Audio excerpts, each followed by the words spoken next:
ariko nk'ubwo aho niho muri kwigira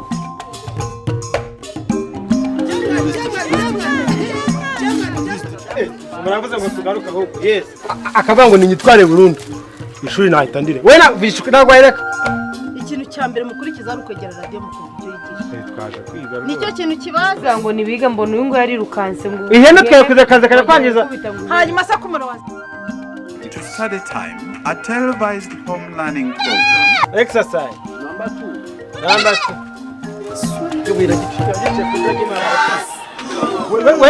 wewe wiga nyine wewe niyatu naho ubundi rwose ubu koko munsobanurire ndagira ngo nkwawe we mupenzi ni we mukuru umbwira ikintu upfa n'amapengu Nirega amapengu ubundi simwanga pe icyo nanga n'ubujibwe na ubundi ngiye nuko abansuzugura nyine ngo ndi muto ubu se mwari ibyo mwaje gukora mwarabikoze ahubwo ko mwaje kunteranya n'abaturanyi mukamwarana ariko mureke mbanze twaze mujya gutekereza uko mungana uko mukikora mugafata ibibando mukajya kuvunagura ihene z'abaturanyi byaje bite mwabitewe n'iki jewe ubundi niturije twa turimo kwiga tuniganira wenda mo gake noneho ikintu cyabiteye nge nuko ntaze kuna amatwi yanjye yacitswe agahita yumva umuntu arimo guhamagara ngo ihene ngo zibimazeho kandi ubundi nge sinyapfa no kumva ibyo mbonye ibyo ari byose ariko nagize kumva numva navuze ngo zamazeho neza ngiye ndavuga rero ntango nabyihanganira turavuga ati kuntu rwose tubona ese numva ikintu mu mutwe kizunguje nanjye nashatse no kuzihorera n'ubu umutima urambwiye ati bya baruguhemukira mukecuru yararushya yinga akora uko ashoboye yarimara twe twagiye pe nta rundi rwabo kurengera ibigori rero bivuyemo gucibwa amafaranga kubera ko ihene yabandi yavunitse kandi nta kundi ntabwo yavunitse akantu kanini none ko abaturanyi bavuze ko yavunitse noneho ikintu cyambabaje uzi ko ihene zanjye zijya zicika zikajya mu myaka y'abandi bakazifatira bakazizana ku neza bakazizirika ahangaha nta nimwe bahungabanyije ariko mwabana ubu ninjye wabyaye nabi rwose twaracitswe no kutubabarira ariko njyewe naravuze nawe kugira ngo ibigori byawe rwose byaba bigiye no kwera ihene zibimareho n'umusaruro uba urimo njye neza uko wenda basigaye banagusuzugura ngo ntabwo haba hari abantu b'abagabo wenda ngo ntabwo ufite abuzukuru b'abasore no muri karitsiye nta mwana ujya utuvugiramo turabavunagura byose nta muntu tumenyera ni ukuvuga ngo mwamenyereye gukwita guhodagura wenda yaracitswe ariko aravuga ngo nyine twebwe umuntu tubwiye ngo turamuhemukira turamusaba imbabazi tukanabyemera maze rero dore nta mafaranga yo kwishyura ihene y'abandi se muzamuke mugende mubasabe imbabazi bariya twebwe wabadusabira ukababwira ariko numva n'ingo twari turi kumwe noneho we mwumva mwarakubise n'abana b'abandi bari baziragiye oya bari abana bo rwose sibyo ko banarizwa n'ubusa ariko babonye tuje bahita bari ngaho none se pe wowe wari dushiririza ibiryo bitanahiye egora umuriro ukarinda uziba umuntu akaza akabwiriza ukagira gute mwari mu biti wakoraga ikibazo ngewe mu by'ukuri aba bana nibo banshutse kuko ntabwo banshutse ngewe naraje nyine batanya kuntera sitori z'ukuntu bavuye i Kigali ibintu byabaye muri bisi ahubwo se nubwo twanaguteye inkuru wazi tukarazikubwira ariko umukecuru twebwe turi muri bisi ukumva umuntu w'umugabo aritaye kugenda asakuriza kuri telefone akavuga ibintu byose akavuga bene ibyo babikurebaho ko tongera kuvuga ibitatu wenda tubabariye ukatwemera wenda tukakubwiraho akantu gato wenda gato nuko nyine wande ko tuvuga ibitatu rero ariko yangana tukubwira none wa mugabo w'iromba we ko mukwege iromba waribonye byari byimbye se mu ishati yari afite iromba bakanyambwira ngo umugabo w'iromba ngo yimatera imodoka kugenda nabi agahita yica bakavuga ngo umugabo w'iromba ko yagahaguruka agatonyera ubwo ibyo nibyo mwabwiraga Ivete ashiririza inkoni akaza akagenda avugagura kuri telefone asakuza ibyo muri famiye by'awabo kandi aryagagura amavoka ibirindazi bari mwarurumbye murimo mugenda mureba akarakara ntabwo narombera amavoka bari mwarurumbye none mwajya kureba itabara mureba twikumbura ibijumba byonyine byose mwarabiriye uzi ukuntu nababwiye ko nabitetse bakajya kubirya biruka arabiriye rwose pe niyo twakora amakosa uhumure icyitwa kwangiza ibyo kurya hano ntabwo kizakitubanaho ubundi buri munsi ugiteka n'ibijumba urebe ntago bizigera kuko urumva icyiza nimba unabiteka uyu nguyu ntabwo abikunda noneho byatuma nawe twiyumvamo akatwiyumvamo akavuga ati bazajya babiri bigiye gupfa ubusa ko ari umwana wo mu mujyi mawe kugira ngo wese senye wayo byatuma mbiyumvaho n'undi ntabwo mbiyumvamo ko ari mwebwe mu nyama ndetse ubone reka njye nkibaza ikibazo kimwe uyu nguyu uko wavuze ko muvukana wamubyaye kwa Batista sibyo noneho ariko uyu mwana wa mugani sinavuze ko ari ikigori umva none ibyo uyu Batista navuze okay mumbabare nta bintu byo kujya gutukana kwa mubyaye muri batismu ubwo dupfana iki twebwe noneho njyewe na mapengu nyine twebwe noneho wowe kwa mubyaye wenyine ukamubyara nta n'umuntu mumubyara ku giti cyawe ukamwibyarira twebwe noneho twebwe ko tutaranabyara ubu dupfana iki yungu nyine mwebwe muri abana banjye ariko mbese nanabyibuka uyu nguyu ubwo ngubwo wamubyaye gutyo apu nabimenye wamenye isugo nigute nyine uyu nguyu ni mushiki wa papa mushiki wa papa kwengura bikoshe si byose wowe ari musaza wa mama ukana na sogoko iwe ngo musaza kandi uyu nguyu ari umukobwa ubwo ni anti we reka papa ntabwo abirimo ni ibyo kwa Batisimu ngaho nimushaka kuvuga ubusa mu ntege amatwi mbabwira ubundi ubona aba bahungu hari ubwenge bazagira umva mbabwire mwabana icya mbere ni ukuzajya mwumvikana ikindi cyo kuza muvuga ibintu bitari byo mujye muza mu mbaze ngewe nawe navutse kera nzi ibintu byinshi nzabasobanurira muzamenya nese ko na papa ajya twemera ngo yavutse kera papa mwavutse kera nanjye navutse kera mbere ye none se noneho papa na nyogokuru si umukuru nini none papa na nyogokuru uyu nguyu umukecuru si papa sinatwemeraga aho ngaho ngo nyine ngo ni uwa kera ndetse wamugane se nyogokuru ko mama yatubwiye ngo papa twese yatwemeragaho nako mu rugo avuga ngo ni mukuru papa ni mukuru nawe uri mukuru kandi uri uwa kera none se mubona tungana nyine nawe uri mukuru rero muravukana oya ahubwo bavukana uyu nguyu kandi ari wabyaye papa ahubwo uyu nguyu yavukana na murumuna wa papa reka ntabwo bavukana none se papa yawe yarabyaye undi mwana we abapfana iki n'uyu nguyu noneho n'uyu nguyu uvukana na murumuna reka mbabwire na Yvette ni umunyarwanda uyu ni umunyarwandakazi umukecuru witwifatira ni umunyarwandakazi mwese murumva mudafitanye ikintu mupfana nyine we nukongeraho ka kazi konyine ka kazi umunyarwanda ufite ikibazo mfite ntabwo bajya banyubaha umva rero uyarabaho mujye mumwubahana n'abatekera mwamaje kumenya amasano mufitanye mwamaje kumenya n'uyu muntu icyo akora hano ni mwene wacu ni mushiki wacu azajya abafasha no gusobanukirwa mu masomo kuko we ni umwarimu rero mujye mumwubaha mumwumve cyane kandi mugabanye ibintu byo kutumvikana oya ntabwo byaba mujye muvuga byinshi mwumve mujye muvuga bike mwumve cyane mwabana urumva ko twiyunze tubaye inshuti tukaba abavandimwe nzagakoresha tide nyine wowe nawe kandi ugira akamagambo menshi uzajya ushyiramo nyine akantu kakanyabupfura nawe ntukajya uturega none se ko mubwiye ngo nitwe twabiteye kandi wari byose uzajya wumva nawe uzajya ese njye sinamenye ikosa ryanjye ko naje nkajya cyakoze shaho ngaho pe kaka nawe yabaye umwana mwiza sibyo aka yazanyemo akantu k'akagoryi gatoya uramwumva noneho ko yongeye si nawe wiwe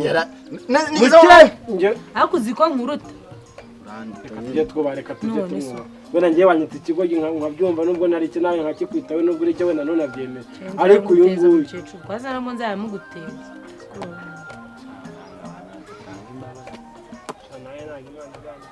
ndetse ubwo ngubu nyine kuba nari mubwiye gutyo nyine basi ntabwo wambabarira nyine ntabwo washyiramo imbabazi nawe banaga ibintu byose nyine ngombwa ngo umuntu arakare nakubabariye ariko niwongera nyine nanone wintega iminsi ngo nta minsi ngutezerega wowe kugira ngo wumve mba mbona ubwoba nari nzi yuko uyu nguyu ari we utumva ariko nasanze ko mwana mwiza cyane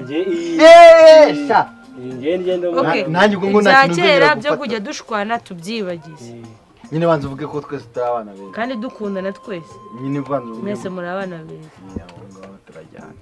ubwo rero twese tubaye inshuti twababariye muri abana beza kandi mubikomeze cyane pe ubwo rero hariya ni uri bwige uyu munsi ni abo mu wa gatatu isomo rya kangahe turi bwige nyine ryo mu wa kangahe nyine mu wa gatatu segonderi nitwe turiga mu mwanya saa 7 n'igice ya na 20 nawe sibavuze mu kanya mu makuru ngo ni saa 8 isa 7 n'igice cyane 20 na 20 cyaje niwe yavuze mu itanga ni na 20 zirabura 10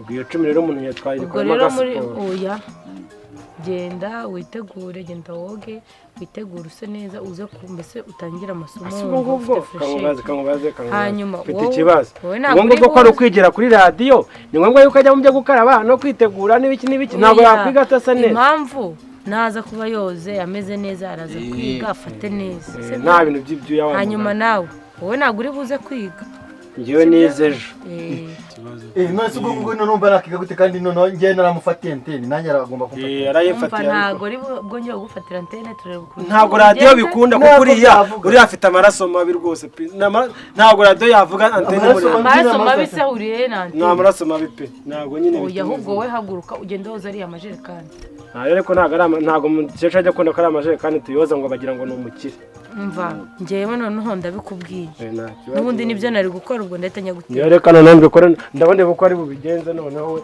iri antene ko nayibonye oya nawe wimwumvisha ko bidashoboka nawe haguruka witegure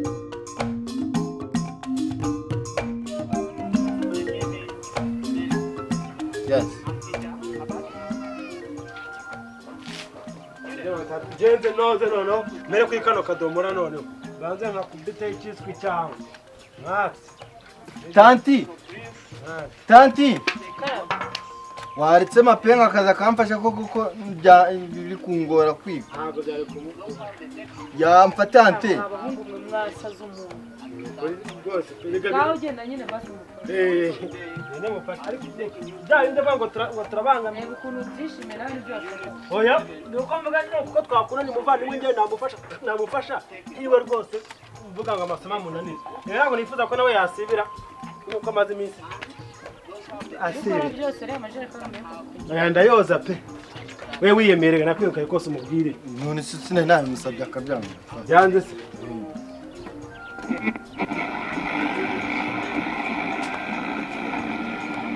ahubwo se birakunda agitegeko twashize ko twashize hano ariko biri kugiye kuvuga gake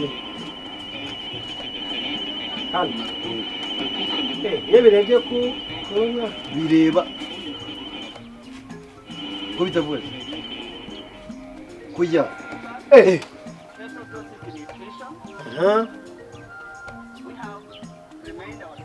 ya dufite twebwe uri kwiga irihe somo turi kwiga biology biology ubwo ni ibijyanye n'iki hazamo ibintu bya photosynthesis kazamo ibintu bya oxygen guhumeka yes no kwahagira oya kazamo ni ase mwana ngomeza mfashe gutya nyine fata kugira ngo nige neza iwe mpaka yes 002 chaye mwarimu nawe aravuga gakeya ubwo yaje atari no ngo ni flicken avuze students yes tubaza iki nutrition what is nutrition nutrition is very simple yes about nutrition teacher please remind me what is characteristic yes we have two characteristics only kibazo subizo yes yandika se nawe nutrition definition ko ndushye se hasu nyine shaka ukuntu uyigira neza intake nutrition is intake of RY iki RY substance body yes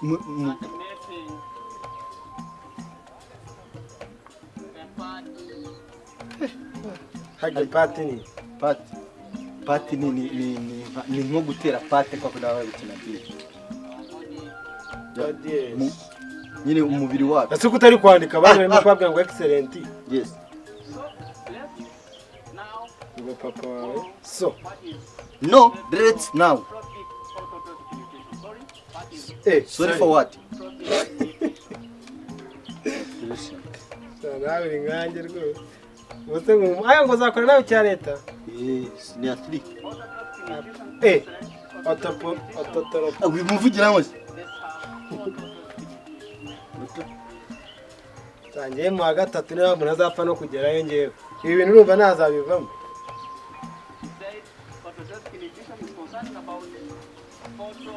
foto Yeah, photo. ngo ibintu bijyanye n'amafo Photo. Photo. foto and Photosynthesis. what is the definition of photosynthesis? Yes, voilà. Excellent. Photo. Ko biri kwa gucika. Shyira aho ngaho neza ubundi. What is photosynthesis? Ntabwo uyizi. Uzi ko mu gatatu maze twayize. Ndayizi. Ni iki se? Photosynthesis. Yeah. Ni iki se? Photosynthesis.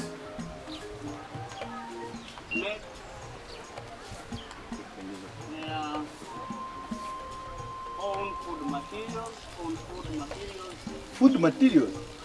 What is that? Food materials. From where? Inorganic. Organic. Inorganic. Compound. Companies. Inorganic companies. The carbon dioxide. Yes. Carbon dioxide. CO2. Oh yeah. Yes. Carbon. Carbon dioxide. Cyane mwarimu narimo aravuga byihute. Mwebwe iyo nguyu ni ubigisha. Oya. Ni ubigisha iyo nguyu. Ni umushyashya bazanye. Nguno. Cyane. Sunlight and Sunlight. Sunday night. Sunlight. Root. Here is the definition. Shandarushye noneho urasasoza ryari? Rindere. It is a type of nutrition Ntago abaha kwizi. by the green plants. Bazitanga ku cyumweru tuvuye kuri church. Organic compound None se ubwo ngo ntago ari ubahe kwizi. Asatse kumanya nkigira. of nutrition Yes. information we discussed today. Yes. We have Hano ntibifashe donare kuri. Science of Rwanda. Andika Science of When Rwanda I get of that course. information, you check on page And 90. absorbed The exoteric enzymes who can by convert exoteric enzymes. Yes. Carbon dioxide. Yosinde. Yigise hano igihagera. niwe Enzymes that are produced iwe mwarumva indege waraye. Ese buri gihe nonora. Iwe do uzukuvuye Kanombe. Kanombe kagera hanga. Cyana itega noneho nkahita nsubira mu rugo. Iwe uzuko nangazi hai. talk about what you call Cyanga cyafata indege. Hano ubona ko ndege. ariko nk'ubwo aho niho muri kwigira. the second Mwarimu yaravuze. Yarabivuze mwarimu ngo Yaravuze tuzaza. ngo tujye. introduction to Muravuze ngo tugaruke ahubwo. Yes. Yes, we are back. We back at the point. Yes. And Yes. biology one is stand in new biology for new biological